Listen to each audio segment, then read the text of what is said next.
Assalamualaikum warahmatullahi wabarakatuh. Apa kabar Ananda semuanya? Pada video kali ini, Ibu akan membahas soal-soal mengenai dinamika translasi. Mau tahu soalnya apa saja? Mari kita cek slide berikutnya. Nah, sebelum kita membahas beberapa soal yang sudah Ibu siapkan, kita coba lihat kembali konsep hukum Newton yang sudah pernah Ibu jelaskan di video sebelumnya. Di hukum Newton ini terbagi menjadi 3, hukum Newton yang pertama, kedua, dan ketiga. Pada hukum Newton yang pertama, semua gaya-gaya yang bekerja pada benda ketika diresultankan nilainya sama dengan 0. Keadaan benda yang pertama dapat dalam keadaan diam, di mana V sama dengan 0, kemudian dapat bergerak dengan kecepatan yang konstan, atau yang biasa kita sebut dengan gerak lurus beraturan, atau GLB. Nah, jadi kata kuncinya adalah benda diam atau benda bergerak dengan kecepatan yang konstan. Sedangkan pada hukum Newton kedua, sigma F sama dengan M kali A, di mana percepatan yang dimiliki oleh benda dipengaruhi oleh resultan gaya yang bekerja pada benda dan berbanding terbalik dengan massa benda. Jika massa benda lebih besar dengan resultan gaya yang sama, maka percepatannya akan lebih kecil. Sebaliknya, jika massa benda lebih kecil, maka percepatan benda akan lebih besar. Bagaimana dengan keadaan benda? Benda akan bergerak lurus berubah beraturan atau yang biasa kita sebut dengan GLBB, di mana V-nya tidak konstan ya, tapi berubah secara teratur. Nah, jadi kecepatannya berubah secara teratur, yang itulah kita sebut nantinya dengan percepatan. Ya, di mana percepatan itu adalah perubahan kecepatan tiap satuan waktu. Sedangkan untuk hukum Newton yang ketiga, gaya aksi sama dengan min gaya reaksi. Tanda minus di sini artinya arah dari gaya reaksi berlawanan dengan gaya aksi, di mana sifat dari gaya aksi reaksi nilainya sama besar, berlawanan arah, dan terjadi pada dua objek yang berbeda. Jadi tolong dicatat dua objek yang berbeda ya Ananda. Harus terjadi pada dua objek yang berbeda. Misalnya gini, interaksi antara katrol dengan benda yang digantungkan menggunakan katrol. Berarti ada dua objeknya, yaitu katrol dan benda. Antara katrol dan benda dihubungkan dengan tali, maka tali dapat memiliki gaya tegangan tali. Nah, gaya tegangan tali yang dimiliki oleh benda dan gaya tegangan tali yang dimiliki oleh katrol. Ya, harus terjadi pada dua objek yang berbeda. Bagaimana gaya-gaya yang ada pada benda yang terletak di atas meja misalnya? Nah, benda ini kan memiliki gaya berat. Kita simbolkan dengan W. Ya, jadi ada sebuah benda terletak di atas meja, jadi dia itu punya gaya berat, gitu ya. Gaya berat, kita simbolkan dengan W. Kemudian interaksi antara benda dengan meja ini menghasilkan gaya normal, ya. Ada gaya normal. Nah, kebanyakan siswa mengatakan bahwa W ini merupakan aksi reaksi dengan N, padahal itu sebenarnya salah ya. Kenapa? Karena W itu adalah gaya yang bekerja pada benda dan gaya normal ini juga gaya yang dimiliki oleh benda. Jadi objeknya cuma satu, yaitu benda gitu. Maka N dan W ini tidak bisa dikatakan sebagai gaya aksi reaksi. Jadi tolong diperhatikan kembali ya, apa syarat-syarat dari gaya aksi reaksi. Nah, kemudian untuk perjanjian tanda, gaya akan berharga positif jika searah dengan arah gerak benda. Ya, kalau gaya bersifat berharga negatif jika gaya tersebut berlawanan dengan arah gerak benda. Kita lanjutkan. Nah, contoh soal yang pertama, kita lihat ada sebuah sistem ya dihubungkan dengan katrol di mana balok A 4 kg dan balok B 6 kg dihubungkan dengan tali yang melalui katrol seperti yang ditunjukkan pada gambar. Sistem mula-mula dalam keadaan diam. kemudian dilepaskan. Apabila percepatan gravitasinya 10 meter per second kuadrat, serta gaya gesek gaya gesek dan massa katrol diabaikan. Tentukan percepatan balok A dan B, kemudian jarak yang ditempuh balok A dan B selama 2 sekon, dan gaya tegangan tali. Oke, kita lihat pembahasannya. Diketahui masanya 4 kg, kemudian massa B-nya 6 kg, percepatan gravitasi 10 meter per sekon kuadrat. Yang ditanya adalah percepatan, jarak, dan gaya tegangan tali. Nah, mari kita tinjau dulu benda A. Namun sebelum kita meninjau benda A, Ananda perhatikan ya, di sini ada diagram gaya. Jadi tolong diagram gaya ini diperhatikan baik-baik. Bagaimana cara menggambarkannya, kemana arah panahnya, ya, tolong dilihat dengan seksama. Oke.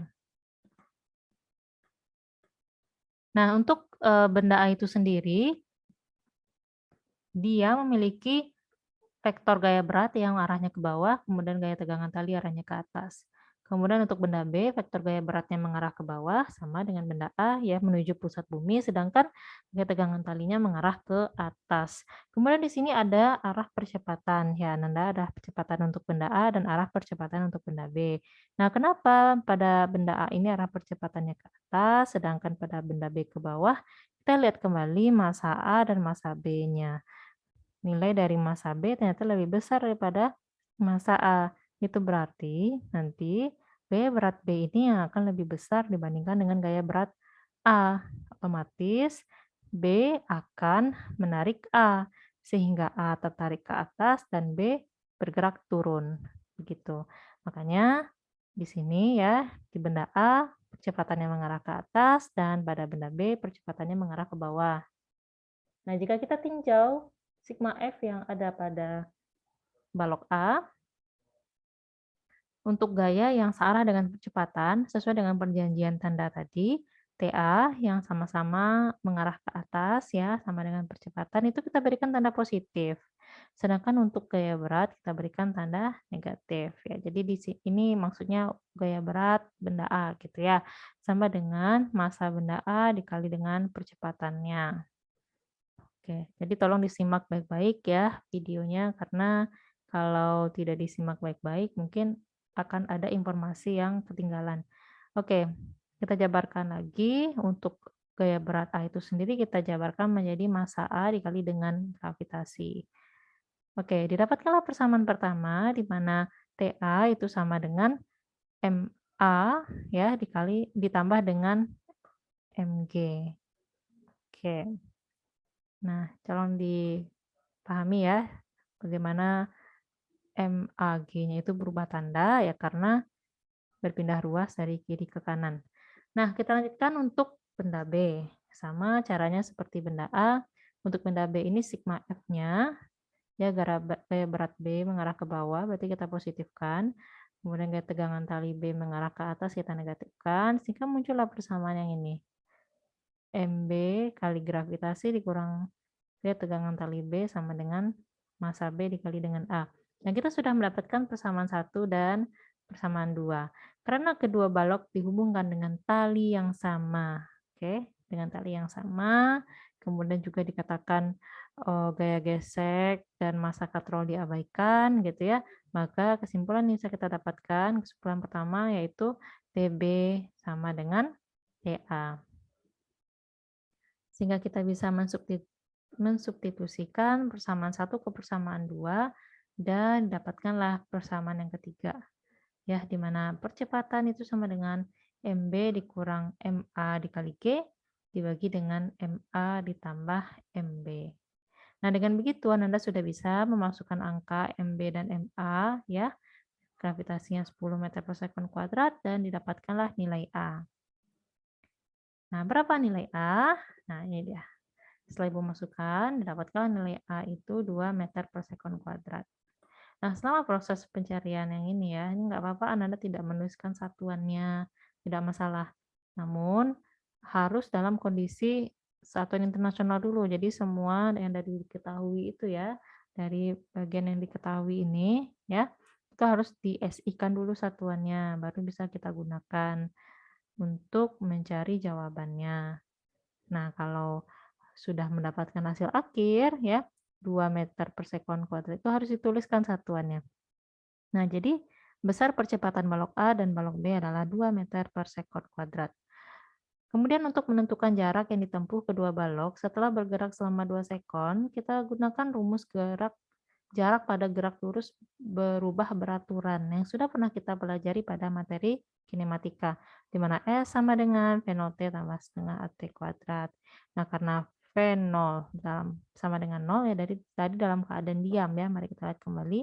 Nah, ini sistem mula-mula diam ya, berarti V0-nya sama dengan 0, maka persamaan untuk jaraknya menjadi setengah AT kuadrat saja. Nah, A-nya sudah diketahui 2 meter per sekon kuadrat, kemudian waktunya sudah disebutkan di dalam soal yaitu 2 sekon. Nah, dapatlah nilai S-nya atau jarak yang sudah ditempuh selama 2 sekon, nilainya sebesar 4 meter. Oke, sudah terjawab soal yang kedua. Nah, kita lanjutkan. Jadi, jarak yang ditempuh kedua balok setelah bergerak selama 2 detik adalah 4 meter. Dan terakhir, untuk menghitung besar gaya tegangan tali, kita dapat mensubstitusikan besar percepatan dan nilai-nilai yang diketahui di dalam soal ke dalam persamaan 1 dan persamaan 2. Jadi kita bisa memilih salah satu persamaan, apakah mau menggunakan persamaan 1 atau persamaan 2. Nanti nilainya akan sama ya, karena TA sama nilainya dengan TB. Jadi mau pakai persamaan 1 atau 2 pun tidak masalah. Nah, di sini Ibu menggunakan persamaan yang pertama ya, di mana TA sama dengan MA kali A ditambah dengan MA kali G, disubstitusikan angkanya dan didapatkanlah nilai tegangan tali sebesar 48 Newton. Nah, dengan cara yang sama ketika dirimu memasukkan ke persamaan TB ya, nah harapannya juga nilainya sama dengan 48 Newton. Dicoba ya di buku catatan masing-masing dengan menggunakan persamaan yang kedua. Berapa hasil yang didapatkan untuk TB? Apakah sama dengan TA? Nah, kalau tidak sama, silakan dicek kembali langkah yang Anda gunakan, apakah perhitungannya sudah benar atau belum. Nah, untuk soal nomor 1 sudah terjawab. Mari kita lanjutkan ke soal yang kedua. Nah, untuk soal yang kedua ini, kita sudah mempertimbangkan adanya gaya gesek.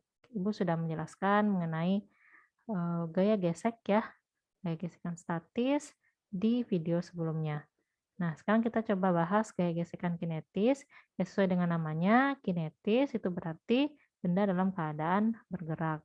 Di mana untuk mencari gaya gesek kinetis ini, kita bisa menggunakan rumus mu k atau koefisien gesekan kinetis dikali dengan N, yaitu gaya normal. Dan bekerja pada benda yang bergerak. Oke, kata kuncinya, jika benda bergerak, itu berarti benda memiliki gaya gesekan kinetis. Baik benda itu bergerak dengan GLBB ataupun benda bergerak dengan GLB atau GLBB gitu ya. Oke, bagaimana hubungan gaya gesek dengan gerak benda? Nah, jika gaya yang kita berikan itu lebih kecil dari gaya gesekan maksimumnya, maka benda dalam keadaan diam ya. Sama seperti yang sudah Ibu jelaskan di video sebelumnya, ketika diberikan gaya 5 Newton, gaya geseknya juga 5 Newton karena benda dalam keadaan diam. Ketika diberikan gaya 10 Newton, benda masih dalam keadaan diam, itu berarti gaya geseknya juga 10 Newton. Nah, ketika benda diberikan gaya sebesar 15 Newton, benda dalam keadaan tepat akan bergerak. Maka gaya gesek benda menjadi gaya gesekan statis maksimum. Yang nilainya juga 15 Newton. Nah, jika gaya yang kita berikan itu lebih kecil daripada gaya gesekan maksimum, sama seperti angka 5 dan 10 Newton tadi, maka keadaan benda adalah diam. Jika gaya yang kita berikan sama dengan gaya gesekan statis maksimum, berarti benda dalam keadaan tepat akan bergerak. Nah, berarti posisinya pada tabel ini di tengah-tengah gitu ya, ketika benda dalam keadaan tepat akan bergerak. Oke, tepat.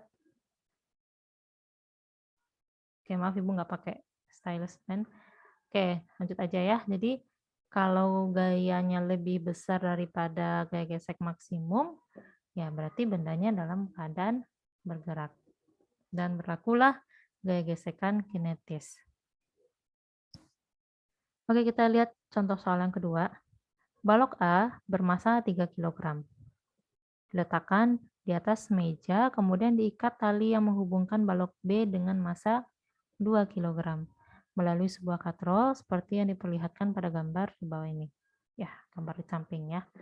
Massa dan gesekan katrol diabaikan, sedangkan percepatan gravitasi 10 meter per sekon kuadrat.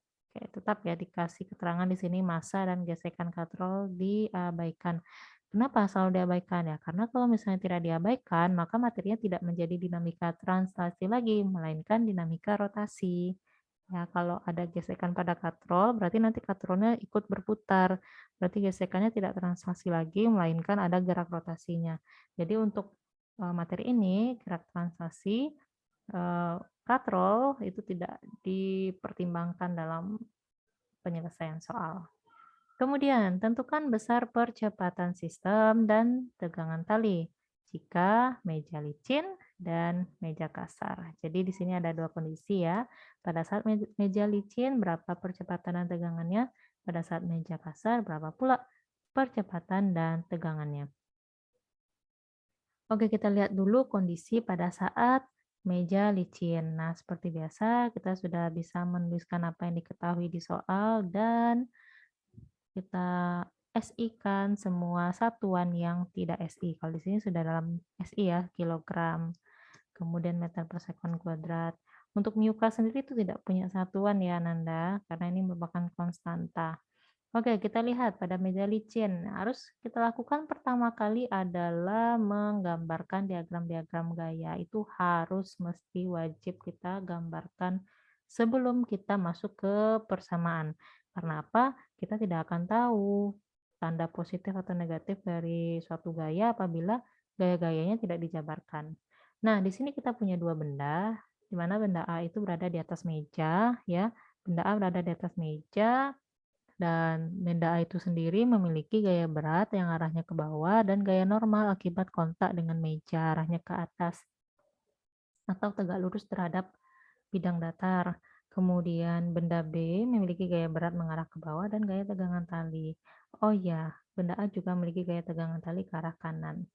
Dan tegangan tali pada benda A ini akan sama nilainya dengan gaya tegangan tali pada benda B. Oke, kita lanjutkan. Nah, untuk arah percepatannya, benda A itu sendiri bergerak ke arah kanan, sedangkan benda B bergerak ke arah bawah. Ya, logikanya adalah ketika lantainya licin, maka tidak ada yang bisa menahan benda A ini. Jadi benda A akan mengikuti pergerakan dari benda B. Nah, untuk eh, tinjauan dari gaya-gayanya, kita bisa lihat dari benda A dan benda B ya. Untuk benda A itu sendiri, kita akan meninjau geraknya secara horizontal. Kenapa? Ya, karena pergerakan si balok ini hanya ada pada arah horizontal saja, arah mendatar saja. Sesuai dengan arah percepatannya, ya juga horizontal dan arahnya ke arah kanan kalau pada gambar ini. Nah, untuk sigma fx-nya, berarti bisa kita tulis T sama dengan MA dikali dengan A. Sedangkan gaya berat dan gaya normalnya itu tidak kita perhitungkan, karena gaya normal dan gaya berat ini termasuk ke dalam gaya-gaya vertikal. Nah, dapatlah persamaan yang pertama. Kemudian untuk balok B, kita tinjau ya, balok B ini bergerak secara vertikal, berarti gaya-gaya yang kita perhitungkan adalah gaya-gaya vertikalnya. Ada WB yang arahnya searah dengan percepatan, kita positifkan. Kemudian dikurangi dengan gaya tegangan tali, arahnya ke atas, kita negatifkan. Dan disamadengankan dengan MB dikali dengan A. Nah, di sini kita mendapatkan persamaan yang kedua. Oke, kemudian langkah selanjutnya sama seperti tadi, kita bisa mensubstitusikan persamaan A, persamaan 1 maksud Ibu ke persamaan 2 dan didapatkan persamaan yang ketiga. Nah, kalian bisa lihat polanya ya. Ternyata untuk A itu persamaannya mirip-mirip, yang beda itu hanya bagian pembilangnya aja ya. Pembilangnya bervariasi tergantung kondisi dari sistemnya. Sedangkan untuk pembaginya ya dibagi dengan MA ditambah MB akan selalu ya, karena sebenarnya kan ini dibagi dengan massa sistem ya. Massa itu kan bukan besaran vektor. Jadi karena termasuk besaran skala, jadi semua massa yang ada pada sistem itu tinggal kita jumlahkan saja. Dan yang perlu kita perhatikan adalah bagian pembilangnya saja. Kalau tadi kita coba lihat slide sebelumnya ya. Kalau tadi nilai A-nya sama dengan MB dikurang MA dikali G, berarti gaya berat B dikurang gaya berat A gitu ya. Nah, kalau yang sekarang soal nomor 2 hanya dipengaruhi oleh gaya berat B saja. Karena si A ini tidak diperhitungkan gaya-gaya vertikalnya. Oke, sampai situ paham? Mari kita lanjutkan. Dan untuk nilai percepatannya itu sendiri, nilainya sama dengan 4 meter per sekon kuadrat. Nah, setelah kita dapatkan nilai percepatan 4 meter per sekon kuadrat, kita bisa mendapatkan besar tegangan tali. Nilainya sebesar 12 Newton. Nah, bagaimana Ananda? Gampang kan? Mari kita lanjut ke kasus berikutnya. Jika meja kasar. Nah, untuk kondisi meja kasar, maka terdapat gaya gesek yang bekerja pada balok A. Sehingga kita perlu menguraikan resultan gaya pada sumbu Y untuk balok A. Oke, sama seperti tadi kita gambarkan kembali diagram gaya-gayanya. Cuman ada satu penambahnya, Nanda, yaitu gaya gesek yang arahnya ke arah kiri, berlawanan dengan arah gerak benda. Benda bergerak ke arah kanan, ya, diwakilkan dengan vektor percepatan. Nah, gaya geseknya selalu berlawanan dengan arah gerak benda. Dan pada kasus ini, gaya gesek mengarah ke kiri. Sama seperti pada meja licin, kita juga dapat menggunakan hukum Newton kedua untuk menentukan resultan gaya pada masing-masing balok, yaitu sebagai berikut. Nah, kita tinjau benda A ya. Kita tinjau benda A, berarti di sini ada gaya tegangan tali, ya, ada gaya gesekan, ada gaya normal, ada gaya berat. Untuk sumbu Y pada balok A ini, berarti gaya-gaya vertikalnya itu ada WA dan N. Oke. Karena tidak terjadi gerak pada arah vertikal, artinya meja dan benda itu masih dalam keadaan berkontak atau menempel satu sama lain, maka percepatannya sama dengan 0. Percepatan secara vertikal gitu maksudnya ya. Sehingga N sama nilainya dengan M kali G. Nah, ini harus diperhatikan betul ya, diperhatikan betul. N sama dengan M kali G. Nah, kita simpan dulu angka ini. Nah, kita lanjut ke sigma fx sama dengan M kali A. Untuk sigma fx sama dengan M kali A ini, berarti kita akan meninjau gaya-gaya horizontalnya saja. Ada gaya tegangan tali yang arah ke kanan, kemudian gaya gesekan yang mengarah ke kiri. Karena gaya tegangan tali itu mengarah ke kanan, maka kita berikan tanda positif, ya, searah dengan arah percepatan. Kemudian gaya gesekan mengarah ke kiri, tanda negatif. Oke.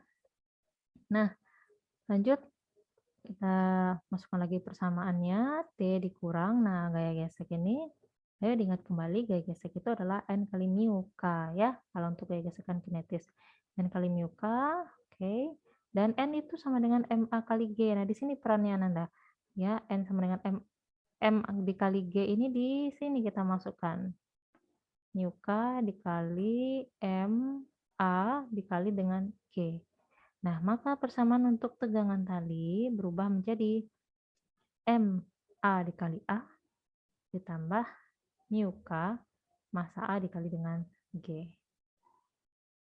Oke, silahkan dicatat dulu persamaan yang keempat ini. Setelah ini kita masukkan angka yang diberikan oleh soal. Nah, ini.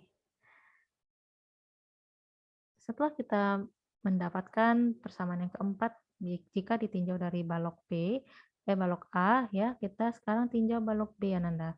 Caranya sama seperti soal pada bidang licin, ya, meja licin, tidak ada yang berubah. Di sini benda B tidak mengalami gaya gesekan karena Ananda bisa lihat di sini tidak ada kontak antara benda B sama mejanya. Jadi sama seperti tadi juga. Nah, setelah itu baru substitusikan persamaan 4 ke persamaan 5. Ini yakinlah ini hanya kemampuan matematis Ananda saja yang akan teruji. Ya, mau pakai cara substitusi, mau pakai eliminasi, terserah. Nanti jawabannya bakal sama.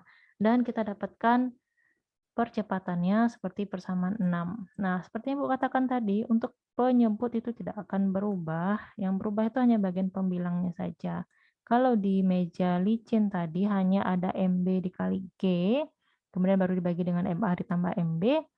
Nah, untuk kasus meja kasar, MB-nya harus dikurangi dulu dengan mu K kali MA kali G. Ini kan sebenarnya mu K dikali MA kali G ini adalah gaya geseknya ya. Jadi dapat disederhanakan aja pola pikirnya seperti ini. Jika sistemnya seperti ini ya, ada balok A, ada balok B gitu. Terus balok B menarik balok A, maka gaya yang menarik balok A itu siapa? Ya WB gitu. WB dikurangin dengan gaya yang menahan balok A siapa? F. Nah, berarti sini WB dikurang gaya gesek A gitu. Sekiranya nanti di sini ada tambahan lagi, misalkan ada lagi ada lagi benda gitu, benda yang kedua, ya berarti nanti percepatannya adalah WB dikurang gaya gesekan benda A, kemudian dikurangin lagi deh sama gaya gesekan benda B, benda C gitu. Baru kemudian dibagi dengan MA tambah MB tambah MC. Nah, seperti itu kira-kira. Jadi, silakan menyederhanakan pola pikirnya ya dengan cara mengerjakan soal sebanyak-banyaknya, kemudian ketika mengerjakan soal atau Anda bisa lihat soal dan pembahasan dari mana saja gitu ya, kemudian perhatikan bagian pembilang dari persamaan percepatannya ini. Ya, perhatikan bagian pembilangnya. Oke, kemudian kita masukkanlah nilai-nilai yang sudah diketahui ke dalam persamaan 6 tadi dan didapatkan percepatannya 1,6 meter per sekon kuadrat. Kemudian baru kita cari tegangan talinya. Ya, didapatkan tegangan talinya 16,8 Newton. Nah, bagaimana untuk soal yang kedua ini? Sudah mulai pusing?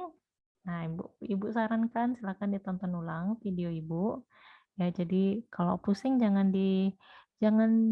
dibiarkan ya, harus dicari solusinya. Silakan ditonton ulang dan jika ada pertanyaan lebih lanjut silakan tulis di kolom komentar.